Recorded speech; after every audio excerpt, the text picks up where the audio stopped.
সকালবেলার ওয়েদারটা দেখে তো বেশ ভালোই লাগতেছিল, ভাবতেছিলাম অনেকদিন পর কিন্তু আজকের আকাশটা বেশ ভালোই লাগছে, কিন্তু এটা মনে হয় আর সহ্যই হলো না। হ্যালো, আসসালামু আলাইকুম, welcome back to my page.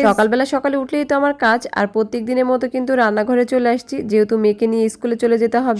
সকালে রান্না করলে কিন্তু সারাদিনে কোনো চিন্তা থাকে না, আর মেয়েদের কিন্তু একটাই হচ্ছে চিন্তার কারণ, রান্না বান্না। এটা যখন একদম মাথা থেকে ঝেড়ে যায় তখন মনে হয় যে সারাদিনে অনেক আরাম, অনেক শান্তি। যাই হোক, আজকে তো ছোট মাছ রান্না করব। গতকালকে রান্না কিন্তু অনেকখানি আছে, তারপরও টাটকা তরকারি না হলে ভালো লাগে না। এই জন্য ভাবলাম যে আজকে একদম সিম্পলের মধ্যে মজাদার তরকারি রান্না করি। শীতের সময় শীতের সবজি দিয়ে রান্না করতে ধনেপাতা থাকলে কিন্তু কোনো কথাই নাই, তরকারি এত বেশি মজা লাগে, খেতেই মন চায়। এদিকে তো যাই হোক, আমি মূলা, আলু আর এখানে বেগুন কেটে নিয়েছি। আজকে ছোট মাছ রান্না করবো, সেই জন্য।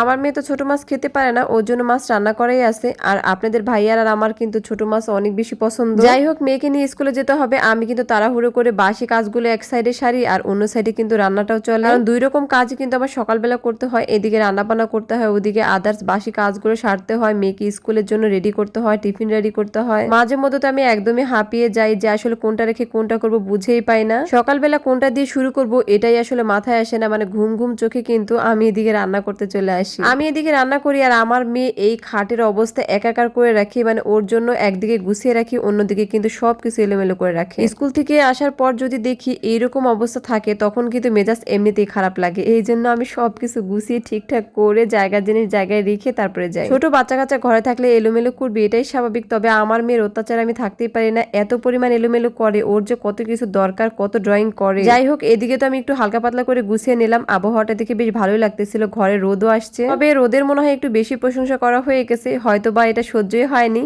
এদিকে তো আমি সবকিছু গুছিয়ে টুছিয়ে নিয়ে যেহেতু স্কুলে যাবো, আমার রান্নাবান্না মোটামুটি কমপ্লিট হয়ে গেছে। বাকি যে কাজগুলো থাকে সেগুলো কিন্তু আমি স্কুল থেকে এসেই সেরে নিই। এদিকে তো স্কুল থেকে আসার পর এমন ঝুম বৃষ্টি শুরু হয়েছে, আলহামদুলিল্লাহ বেশ ভালো লাগতেছিল। তবে সকালবেলার ওয়েদার দেখে তো আরো খুশি হয়েছিলাম। আজকে তো প্রচুর গরম ছিল, এত পরিমাণ গরম, স্কুলে টিকিয়ে থাকা যাচ্ছে না, যেহেতু মেয়েকে রেখে আসি না, একদমই নিয়ে চলে আসি, আর ওখানে থাকতে হয়, এই যে একটা কষ্টের ব্যাপার। যাই হোক, এদিকে বৃষ্টি দেখে বেশ ভালোই লাগতেছিল, একদমই ঠান্ডা হয়ে গেছে আবহাওয়াটা। সুন্দর ঠান্ডা আবহাওয়া দেখে আপনাদের ভাইয়া বলতেছে কদবেল মাখাও, আর কদবেল মাখাটা কিন্তু আপনাদের ভাইয়ার অনেক বেশি পছন্দ। যাই হোক, এদিকে বলতে না বলতে কিন্তু আমি মাখাতে চলে আসছি, আর এটা কিন্তু একদম গাছ পাকা ছিল, আর এটার টেক্সচারটা আমি দেখাচ্ছি একদম পুরো খুলে। আমি তো একদিকে বাটিতে কাঁচামরিচ, ধনে পাতা কেটে রাখছি, তারপরে এখানে কিছু বিট লবণ আছে, সেগুলো মিক্স করে কিন্তু সব একসাথে মিক্স করে মাখাবো। কদবেল মাখা, অনেকে কদবেল ভর্তা বলেন, যেটাই বলেন না কেন সব নামই কিন্তু একটাই খাবার। যাই হোক, এটা কিন্তু সেইভাবে ভর্তা করব, খেতে যে এত বেশি মজা লাগে। আর এটা দেখে কিন্তু অনেক আপুদের জিভে পানিও চলে আসতে পারে, কারণ এরকম টক জিনিস দেখলে কিন্তু আমার এমনিতেই ভিডিওতে দেখলে অনেক সময় আমার জিভে পানি চলে আসছে, আর এটা দেখলে কিন্তু লোভ সামলানো সত্যি অনেক কষ্টের। তবে এই খাবারটা কিন্তু অনেক বেশি মজা লাগে, যখন এই বাইরে ঘুরতে যায় তখন কিন্তু এরকম ভাবে মাখিয়ে দেয়, বেশ ভালো লাগে। এখন তো খাবারের সিস্টেম গুলো অনেক চেঞ্জ হয়ে গেছে, অনেক ভাবে খাওয়া যায়। এই কদবেলের মধ্যে আবার আচার দেয়, মিষ্টি আচার, সেটাও খেতেও ভালো লাগে। যাই হোক, আজকে কিন্তু আমি একদম সিম্পল ভাবে মাখাইছি, তবে আমার কাছে না অনেক বেশি লোভনীয় লাগতেছে। আর দেখেন, গাছ পাকা কদবেল গুলোর কালারটা কিন্তু অন্যরকম আসে।